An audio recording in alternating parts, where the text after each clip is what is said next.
ഇന്ദിരാഗാന്ധി കാലത്തിനു ശേഷം ബുദ്ധൻ വീണ്ടും പുഞ്ചിരിക്കുന്നു. പൊഖ്റാൻ 1 24 വർഷങ്ങൾക്ക് ശേഷം 1998 മെയ് 11 രാജസ്ഥാൻ പരീക്ഷണ ശ്രേണിയിൽ ഇന്ത്യ 3 ഭൂഗർഭ ആണയ പരീക്ഷണങ്ങൾ നടത്തിയതിനു ശേഷം മുൻ പ്രധാനമന്ത്രി അടൽ ബിഹാരി വാജ്പേയി നടത്തിയ പ്രസ്താവനയ്ക്ക് സമാനമായിരുന്നു പ്രധാനമന്ത്രിയുടെ കഴിഞ്ഞ ദിവസത്തെ പ്രസ്താവന.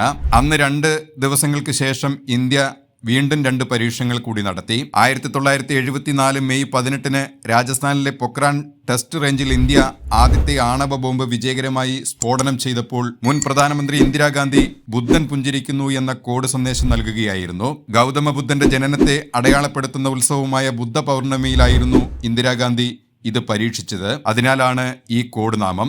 51 വർഷങ്ങൾക്ക് ശേഷം പ്രധാനമന്ത്രി നരേന്ദ്രമോദി പാകിസ്ഥാന് ശക്തമായ സന്ദേശം നൽകാൻ അതേ ബുദ്ധമത ഉത്സവ ദിനം തിരഞ്ഞെടുത്തു. ഇന്ത്യ ഒരു തരത്തിലുള്ള ആണവ ഭീഷണിയും വെച്ച് പൊറപ്പിക്കില്ല. ആണവ ഭീഷണിയുടെ മറവിൽ വികസിക്കുന്ന തീവ്രവാദ കേന്ദ്രങ്ങളിൽ ഇന്ത്യ കൃത്യമായും നിർണായകമായും ആക്രമണം നടത്തും. അരനൂറ്റാണ്ട് മുമ്പ് ഇന്ദിരാഗാന്ധി സർക്കാർ നടത്തിയ പ്രഖ്യാപനത്തിൽ ആണവ പരീക്ഷണത്തെ സമാധാനപരമായ സ്ഫോടനം എന്നാണ് വിശേഷിപ്പിച്ചത്.